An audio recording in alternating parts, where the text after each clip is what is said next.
YouTube, it's me, Unicorn Guy here. I'm getting ready to install the new doors on my 81 K20. I just removed the mirrors. The mirrors were pretty simple to remove. At the bottom they had this little hex bit right here, and I just broke that loose with some PV blaster, and then you have these screws that support the mirror under the cover. I'd much rather prefer the big toe mirrors I had, but I guess these will do for the time being.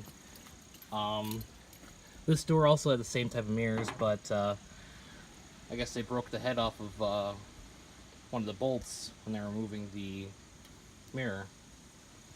So I got these doors from a junkyard off of 80 something K5. So get ready to get started now. So anyone who is replacing doors on these old Chevys, K5, K10, C series, when you're removing the doors, start from the bottom screws, because these screws are the hardest to get out.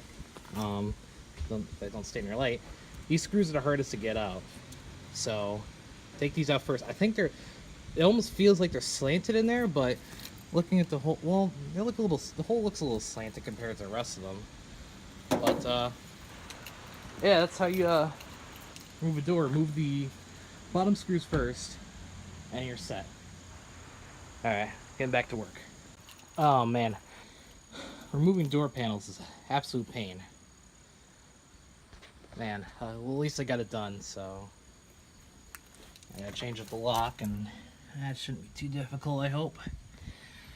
Alright, I'll be back in a bit. Alright, just put the new door on, or... Oh wow, the wind's really bad. New door on, and... fits like a glove. Looks terrible, thanks to that big old dent right there, but I can't complain, really. Put some little touch-up paint on there. Everything works just fine. Now the next door I gotta troubleshoot because the mechanism to open and close the window isn't working. So yeah, but this trim, I love this trim. This is just nice right here.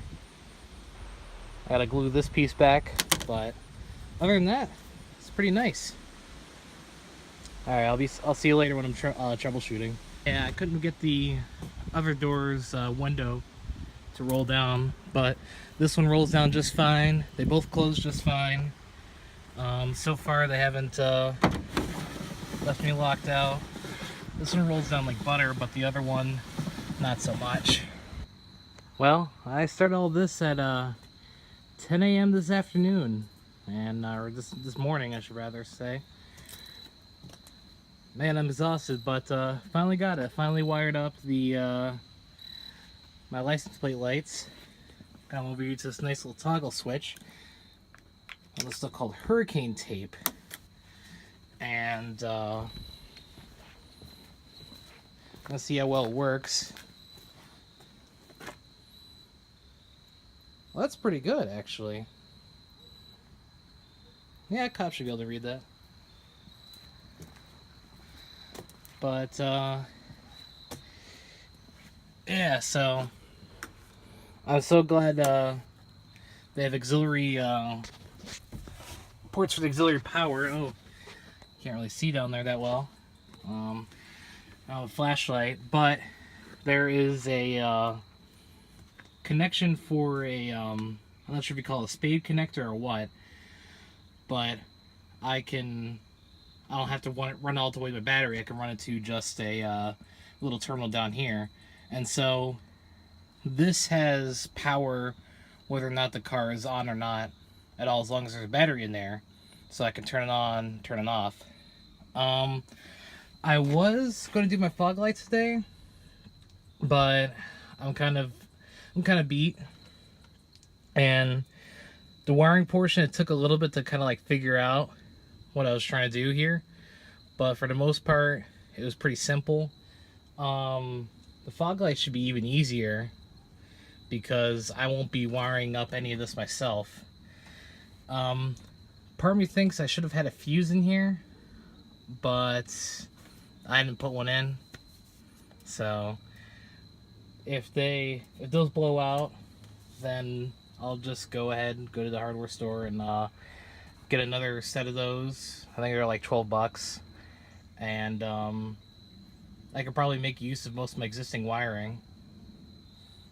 I was actually a little bit afraid because the wiring for the taillights is really chintzy compared to this wire right here. I think that's 18 gauge. Well, actually, here's a little snippet right here from the from the battery pack it came with, so you can try it out in the store. So yeah, it's a pretty chintzy gauge wire right there. Hold on, focus like that. Yeah, so pretty chintzy.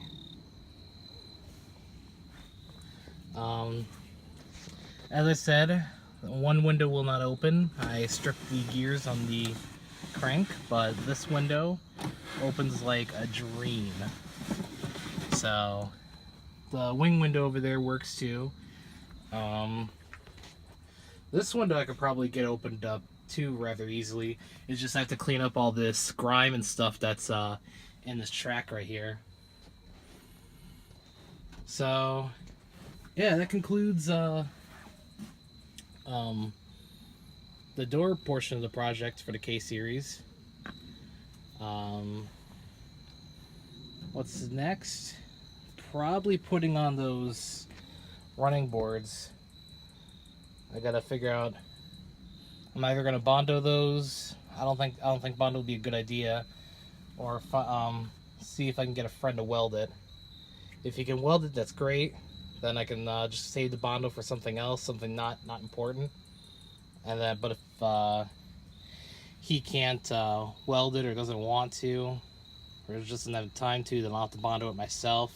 Because I was sitting on these today actually, and they're solid. It's just that there are some portions where they're rusted through. So that's kind of like the same story over here, where this is rusted through, but the metal behind it, it's pretty solid. So anywho, I just gotta remember to make sure I turn those off when I leave or get out of my truck, so that way my battery doesn't get drained. But then again, they're LEDs, so they may be able to stay on for a little bit. So yeah, I'm gonna go tune my mirrors real quick, and I'm probably gonna go for a little drive now. So see you guys later.